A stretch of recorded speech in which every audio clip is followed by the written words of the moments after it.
free-roaming population.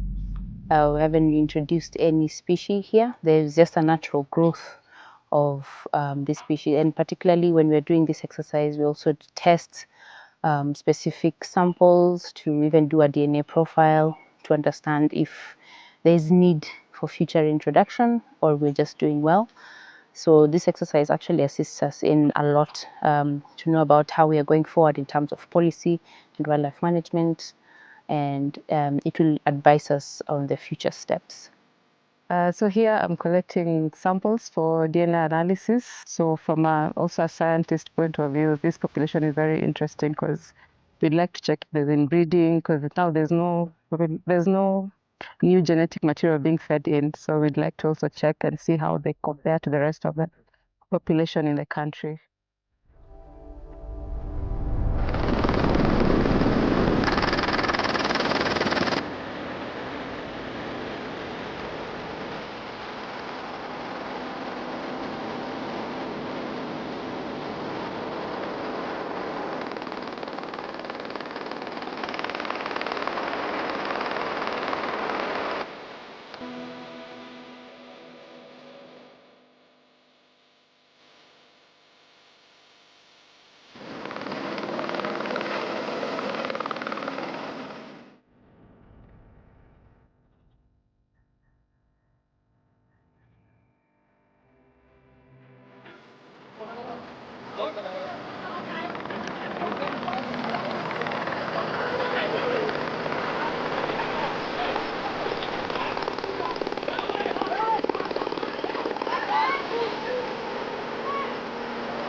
As much as we're doing the ear notching, we also do tag them with LoRa tags. We have a LoRa One network that we are using currently at the Earth Ranger software available in the Conservation Center, where we're able to monitor these rhinos in real time. We're able to see where they are hourly, and we're able to, track them.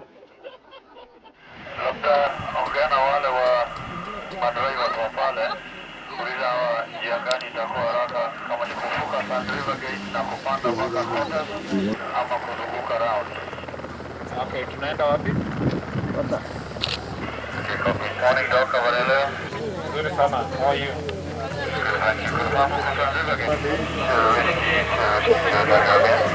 Yes, send Sierra Tango.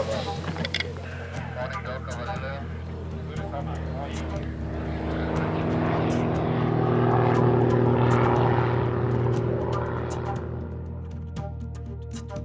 So currently we are using technology called Earth Ranger. So the LoRa devices that are fitted into our animals are able to send real-time data, which is actually helpful in terms of monitoring. When we had to look for them, physically, we still do that, but it has been made easier by the tracking devices. So the Safari Collection Footprint Trust, we're really happy to be working with the county government on this exercise to notch rhinos here in the Mara, and also to put LoRa sensor tags on their ears.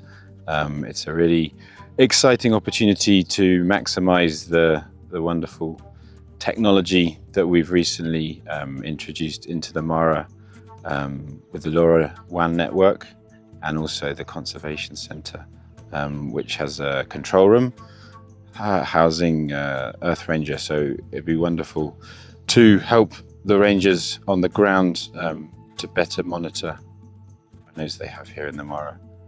And we are really, really proud to be part of the exercise and help introduce technology for conservation, and really be at the cutting edge of how technology can help to improve conservation efforts and keep wildlife safe. This is the second one we're doing, because we started, the first one we did was last year in 2024 March. where we targeted 20 candidates and we got 13.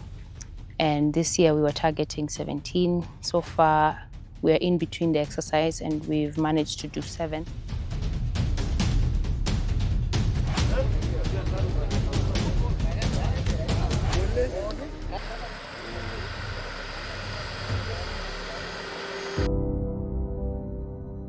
Previously, we did not have a conservation center, but now we do have one, and all the operations are managed in the center.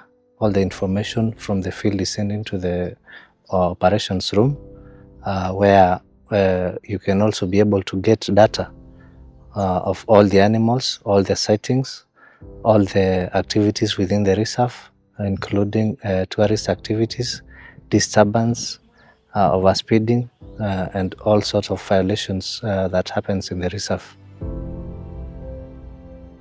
It's a really exciting opportunity to maximize the wonderful technology that we've recently introduced into the Mara with the LoRaWAN network and also the Conservation Centre. The movement of the rhinos between the Maasai Mara ecosystem and the Serengeti ecosystem will enable us to know how many rhinos we have, and by doing so, then we'll become accountable to our endangered species.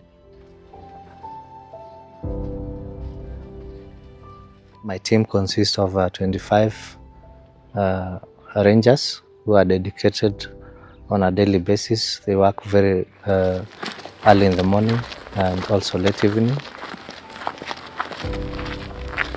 And we feel that in the future, we feel that we need more equipment for the unit, more patrol vehicles, and also more blocks need to be developed, maybe to cover the first areas of the reserve, and also bearing in mind that we manage a trans-boundary population, we also need to set maybe more blocks along the border to be able to monitor these animals, and that calls for more staffing and additional equipment, including vehicles,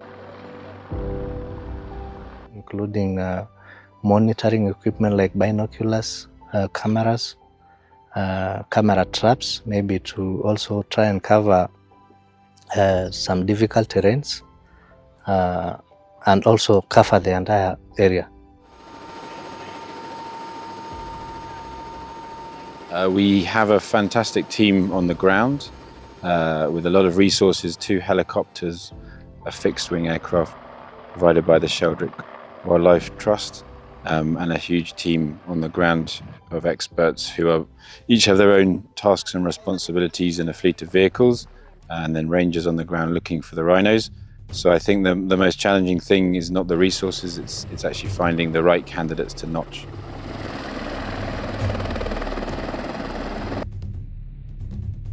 The process goes like we plan this and identify the specific candidates with their specific home ranges, because they do have specific home ranges.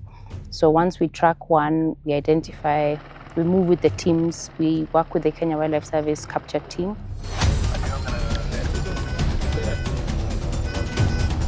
And once it's in stable condition, they proceed to notch the rhino and fit the tags and make sure that the serial number is taken and that the tag is actually working. And then we revive the animal and make sure that the animal is actually safe and woken up, and making sure that it's healthy going forward.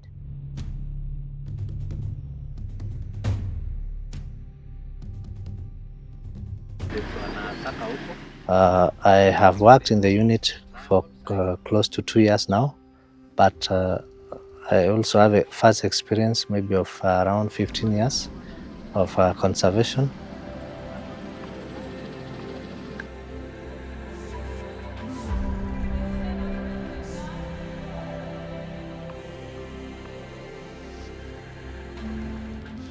It's very important to say that I want to appreciate this exercise of rhino ear notching. the purpose of undertaking this crucial exercise is to ensure that our rhinos are ear-notched for purposes of monitoring. We have an active collaboration between us and Kenya Wildlife Service, who are in charge and mandated to work with wildlife. So we have the capture team and their vet team and our vet team as well from the Triangle assisting these teams, and as well as 51 Degrees who are fitting the LoRa tags so we are able to track them.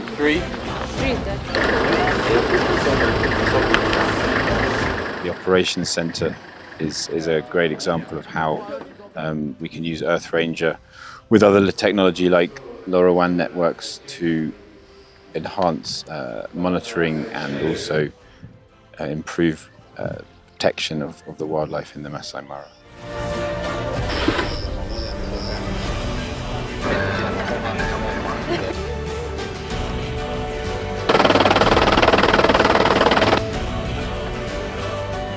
Join us and be part of pioneering conservation.